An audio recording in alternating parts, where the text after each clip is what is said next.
नमस्कार, मैं हूं अभय शुक्ला और आप देख रहे हैं केकेडी न्यूज। वक्त हो चला है कुछ खबरों का। अंतर्राष्ट्रीय महिला दिवस के मौके पर कांग्रेस की ओर से लखनऊ में आज महिला मार्च का आयोजन हुआ। उत्तर प्रदेश के विधानसभा चुनाव में लड़की हूं लड़ सकती हूं के नारे से महिला सशक्तिकरण पर जोर देने वाली कांग्रेस महासचिव प्रियंका गांधी ने इसका नेतृत्व किया। आज दोपहर 12 बजे महिला मार्च 1090 चौराहे से शुरू होकर सिकंदर बाग पर खत्म हुआ। इस मार्च में लड़की हूं लड़ सकती हूं की मुहिम को आगे बढ़ाते हुए प्रदेश के विधानसभा चुनाव में कांग्रेस की 159 महिला उम्मीदवार भी शामिल हुई। अखिल भारतीय महिला कांग्रेस के राष्ट्रीय अध्यक्ष नेटा डिसूजा ने बताया कि उत्तर प्रदेश की ऐतिहासिक भूमि से शुरू किया गया लड़की हूं लड़ सकती हूं अभियान कांग्रेस के लिए आंदोलन है। कांग्रेस पार्टी महिलाओं के सशक्तिकरण की सिर्फ बात ही नहीं करती बल्कि उसे जमीन पर लेकर उतरती भी है।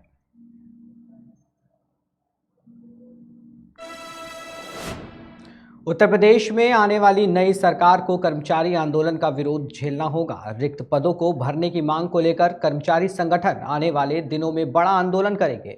ऐसे में 10 मार्च के बाद कोई भी सरकार आए, लेकिन कर्मचारी प्रदेश के सभी विभागों में खाली रिक्त पदों को भरने की मांग को लेकर आंदोलन तेज करेंगे। सोमवार को लोक निर्माण विभाग में बैठक कर कर्मचारियों ने ये फैसला लिया।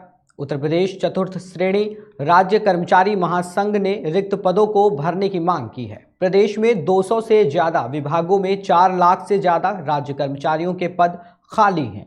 इनको भरने के लिए हाईकोर्ट भी आदेश दे चुका है। बावजूद उसके कर्मचारियों के पदों पर साल 2008 के बाद पद नहीं भरे गए।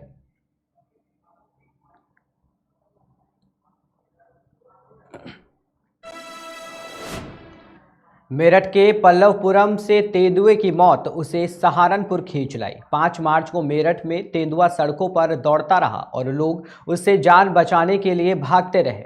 वन विभाग के 190 कर्मचारियों ने 9 घंटे की मशक्कत के बाद तेंदुए को पकड़कर सहारनपुर की शिवालिक के मोहंड में छोड़ दिया।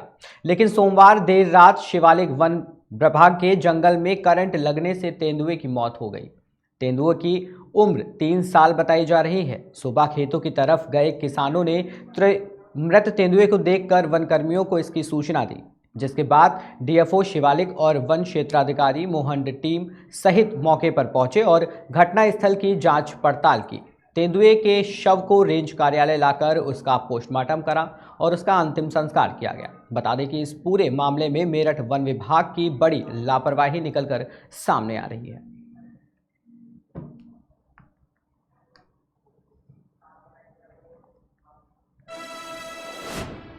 जौनपुर की मल्हनी विधानसभा सीट को लेकर सोमवार सुबह से ही तानातनी चल रही थी। सपा और जेडीयू के समर्थक एक दूसरे पर फर्जी वोटिंग का आरोप लगा रहे थे।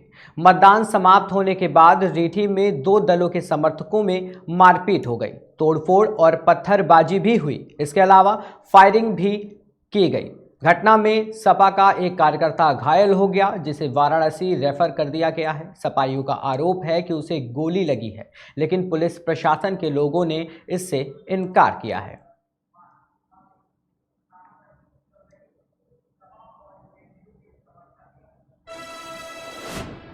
अंतर्राष्ट्रीय महिला दिवस पर ताजमहल, आगरा का किला, फतेहपुर सीकरी समेत सभी स्मारकों में निःशुल्क प्रवेश है।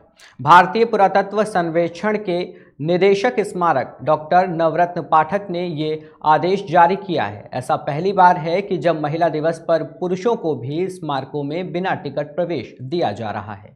बीते 2 साल केवल महिलाओं के लिए ही ये सुविधा दी गई थी। भारतीय पुरातत्व सर्वेक्षण ने 4 मार्च को आदेश जारी किया था कि महिला दिवस पर स्मारकों में महिलाओं को निःशुल्क प्रवेश मिलेगा, लेकिन सोमवार को जारी आदेश में न केवल महिलाओं बल्कि पुरुषों को भी निःशुल्क प्रवेश की सुविधा दी गई।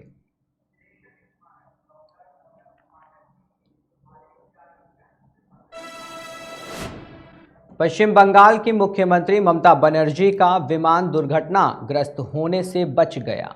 बता दें, शुक्रवार को वाराणसी से ममता बनर्जी उत्तर प्रदेश में समाजवादी पार्टी के लिए चुनाव प्रचार करने के बाद राज्य लौट रही थी। तभी यह घटना हुई। लौटते समय उनके चार्टर्ड विमान में गड़बड़ी पैदा हो गई थी। ममता ने सोमवार को बताया कि उनके विमान के सामने एक दूसरा विमान आ गया था, लेकिन पायलट की मुस्तैदी की वजह से कोई दुर्घटना नहीं हो पाई। ममता के विमान में उड़ान के दौरान दिक्कत सामने आने के बाद पश्चिम बंगाल सरकार ने शनिवार को नगर विमान निदेशालय से रिपोर्ट मांगी थी। इस घटना में ममता बनर्जी की पीठ और सीने में चोट आई है। राज्य सरकार ने डीजीसीए से यह भी पूछा है कि ममता बनर्जी के निजी विमान के मार्ग को मंजूरी दी गई थी या नहीं।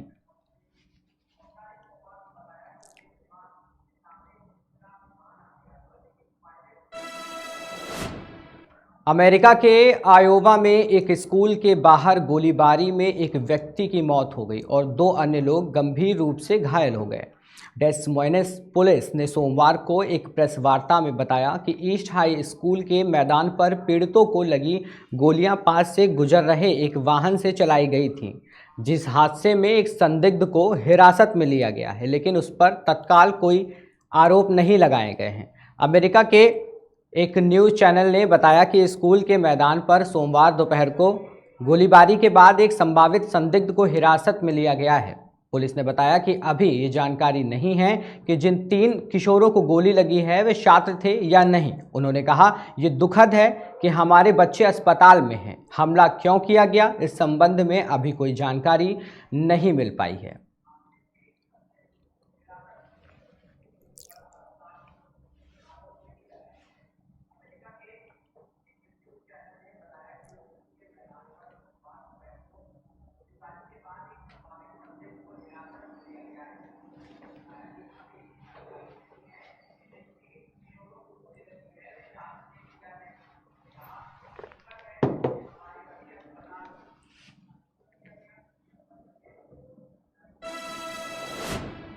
उत्तर प्रदेश समेत सभी 5 राज्यों में विधानसभा चुनाव संपन्न हो चुके हैं। अब सभी की नज़रें 10 मार्च पर आकर टिक गई हैं। वहीं 10 मार्च को चुनाव नतीजों का ऐलान होना है, लेकिन उससे पहले गोवा में सियासी हलचलें देखने को मिल रही हैं। सूत्रों से पता चल रहा है कि कांग्रेस के उम्मीदवारों को साथ रखने की जिम्मेदारी महाराष्ट्र के गृह राज्य मंत्री और कांग्रेस नेता सतेज पाटिल को सौंपी गई है। कांग्रेस को डर है कि कहीं कोई अन्य पार्टी उसके नेताओं को तोड़कर अपनी पार्टी में ना मिला ले। बताया जा रहा है कि कांग्रेस के उम्मीदवारों को साथ रखने के लिए कोल्हापुर या राजस्थान में शिफ्ट किया जा सकता है। पिछली बार विधानसभा चुनाव के बाद कांग्रेस के कई विधायकों ने बीजेपी का दामन थाम लिया था, जिससे बड़ी पार्टी बनने के बाद भी कांग्रेस गोवा में सरकार नहीं बना पाई थी। इसलिए इस बार हर कदम फूंक फूंक कर रख रही है।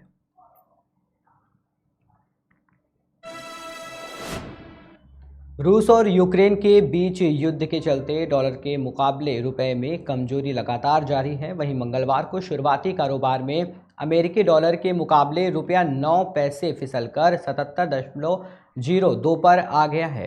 सोमवार को भी डॉलर के मुकाबले रुपया अपने निचले स्तर 77 रुपये के स्तर तक जा गिरा था। अमेरिका और उसके यूरोपीय सहयोगियों द्वारा रूसी तेल पर प्रतिबंध लगाने की खबरों पर कच्चे तेल के ताज़ा उछाल के बाद रुपया सोमवार को लगभग 77 रुपये प्रति डॉलर के निचले स्तर पर जा पहुंचा है। यह लगातार 5वां सत्र था जब घरेलू करेंसी डॉलर के मुकाबले कमजोर हुई है।